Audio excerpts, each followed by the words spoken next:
નમસ્કાર મિત્રો, અમારા વિડીયોમાં આપ સૌનું હાર્દિક સ્વાગત છે। મિત્રો, આજે આપણે વાત કરવાના છીએ કાળમીંઢ રાત।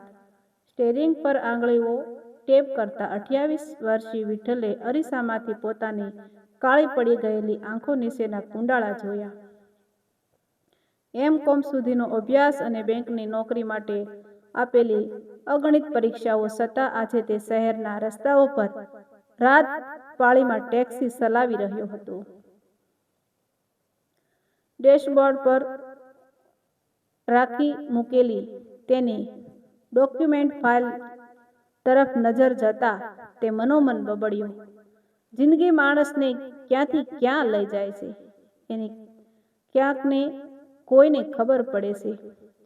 ત્યાં જ એરપોર્ટની બહારથી એક ઉજળા કપડે આધેડ ઉંમરના એક સજ્જન ટેક્સીમાં ગોઠવાયા। તેમના ચહેરા પર થાક અને આંખોમાં ઊંડી નિરાશા ડોકાતી હતી। તેમના અવાજથી વિઠ્ઠલ પોતાના વિચારોમાંથી ઝબકી ગયો। ભાઈ, ગાડી છેવાડે દરિયા કિનારે લઈ લે, હવે ઘરે જવાનો કોઈ અર્થ નથી રહ્યો। પાછલી સીટ પર બેઠેલા દિનુભાઈ શેઠે નિરાશાથી કહ્યું, શેઠ, રાતના 2 વાગ્યા છે, આ સમયે દરિયા કિનારે વળી શું કામ છે? ટેક્સી ડ્રાઈવર વિઠ્ઠલે અરીસામાંથી પાછળ જોતા પૂછ્યું, મારે હવે ક્યાંય નથી જવું ભાઈ, મારો બિઝનેસ, મારી ફેક્ટરી, મારું ઘર બધું જ બેંકની હાજરીમાં જતું રહ્યું છે। કોઈની દગાખોરોથી હું સાવ બરબાદ થઈ ગયો છું। દિનુભાઈથી એક ડૂસકું લેવાઈ ગયું।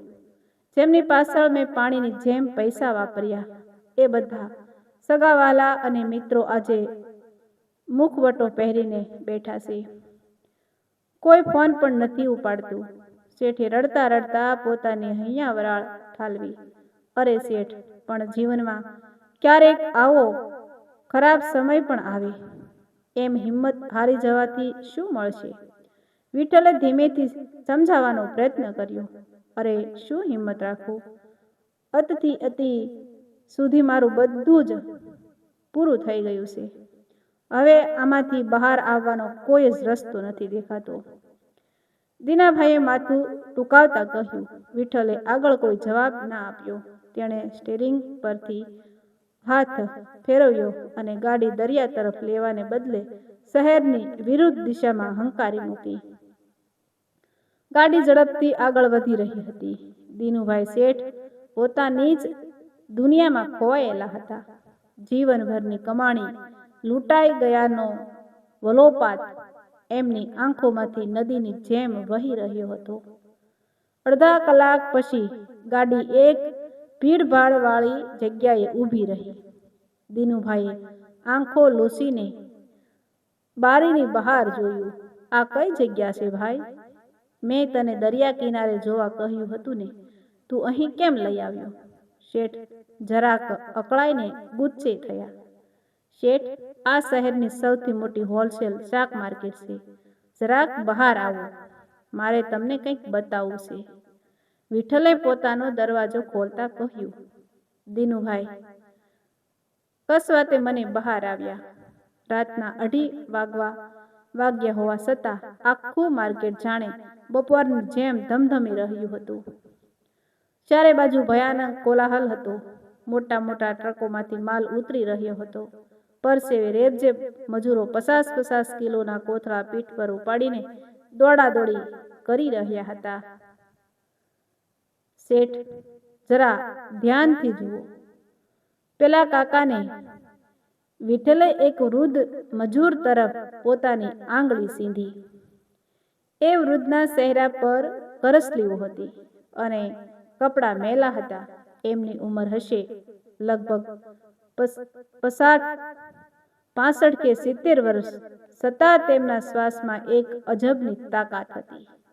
તે જુવાનિયાઓને શરમાવે એવી સ્ફૂર્તિથી એક પછી એક ડુંગળીના ભારે કોથળા પીઠ પર ઉતારી રહ્યા હતા।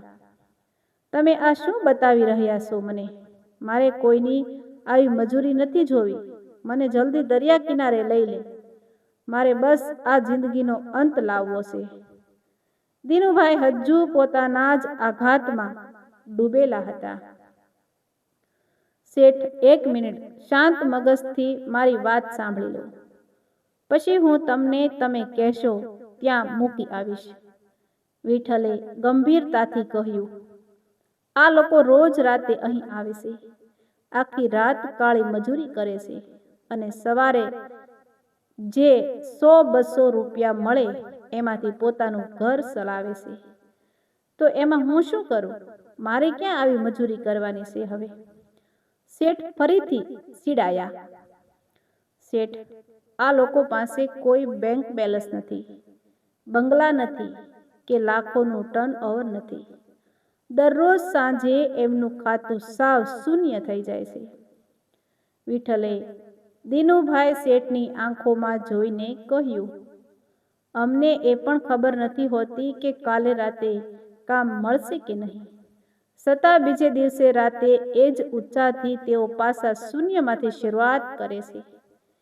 એ ક્યારેય કોઈ દિવસ હાર માનીને તમારી જેમ દરિયા કિનારે જીવ આપવા જતા નથી. એ સંઘર્ષ કરે છે. શેઠ, વિઠ્ઠલના આ શબ્દો દિનુભાઈના કાનમાં વીજળીની જેમ ત્રાટક્યા. આ મને જ જોઈ લ્યો ને શેઠ, વિઠ્ઠલે થોડા ભીના અવાજે ઉમેર્યું. હું M.Com થયેલો છું, ભણી ગણીને બેંકમાં સાહેબ બનવાના સપના જોયા હતા. નોકરી ના મળી તો શું હું જીવ આપી દઉં? ના, જીવન ચલાવવા માટે જે કામ મળ્યું એ સ્વીકારી લીધું અને આજે રાત દિવસ આ ટેક્સી ચલાવી રહ્યો છું.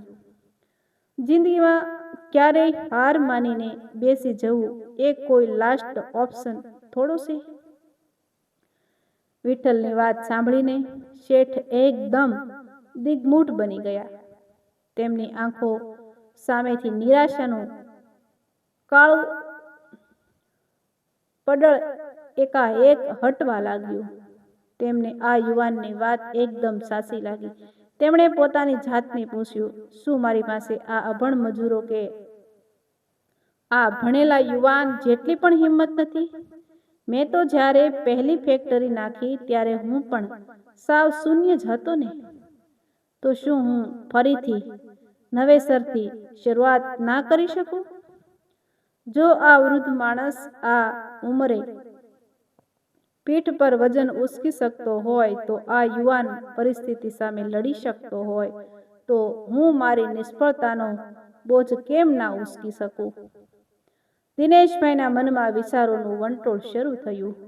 તેમનું હૈયું અચાનક લાગણીઓથી ભરાઈ આવ્યું. દિનેશભાઈ શેઠની છાતી ગર્વ અને એક નવી આશાથી ફૂલી ગઈ. તેમણે વિઠ્ઠલના ખભા પર પોતાનો હાથ મૂક્યો અને આંખોમાં આવેલા હરખના આંસુ લૂછતા ઊંડો શ્વાસ લીધો. દીકરા, તે આજે મારી આંખો ખોલી નાખી. પૈસા અને મિલકત ગયા છે, પણ મારી આવડત અને મારી હિંમત હજુ મારી પાસે અકબંધ છે. દિનુભાઈના અવાજમાં આત્મવિશ્વાસનો હવે એક નવો રણકો હતો. આજે તે મારો જીવ બચાવી લીધો. હું ફરીથી રાત દિવસ એક કરીશ અને ફરીથી મારું સામ્રાજ્ય ઊભું કરીશ. મને મારી જાત પર પૂરો ભરોસો છે. બસ શેઠ, આજ તો સાચું જીવન છે. જિંદગીમાં ક્યારેય ફૂલ સ્ટોપ નથી હોતો, માત્ર અલ્પ વિરામ જ હોય છે. બધું પાછું મળી જશે. વિઠ્ઠલે હસીને ગાડીનું એન્જિન ચાલુ કર્યું. ચાલો શેઠ, હવે ઘરે જઈએ. કાલથી એક નવી સવાર તમારી રાહ જોવે છે. શેઠે શેઠાણી પર તમામ ચિંતા કરતા હશે. વિઠ્ઠલે ગાડીનો કાચ ચડાવ્યો. હા ભાઈ, ગાડી જલ્દી ઘરે લઈ લે. હવે મારે પણ જીવી બતાવવું છે. કાલથી કોઈ પણ જાતની ચિંતા વગર હું નવેસરથી કામે લાગી જઈશ. શેઠના ચહેરા પર થોડા દિવસો પછી પહેલી વાર સાચું સ્મિત આવ્યું. વિઠ્ઠલ કોઈને મોતના મુખમાં જતા બચાવી લેવાના અનોખા આનંદ સાથે તેની અલગારી ધૂનમાં ગાડી હંકારી રહ્યો હતો. ગાડીમાં દીનાભાઈ જેમ પોતાના ઘર બાજુ આગળ વધી રહ્યા હતા તેમ કાળમીંઢ રાતની છેલ્લી ઘડીનો અંધકાર ધીમે ધીમે ઓસરી રહ્યો હતો. અને પૂર્વે દિશામાં આશાના નવા કિરણો સાથે એક નવો સૂરજ ઉગવાની તૈયારીમાં જ હતો. તો મિત્રો, આવા જ નવા વિડીયો જોવા માટે અમારી ચેનલ લાઇક, શેર અને સબસ્ક્રાઈબ કરી દેજો.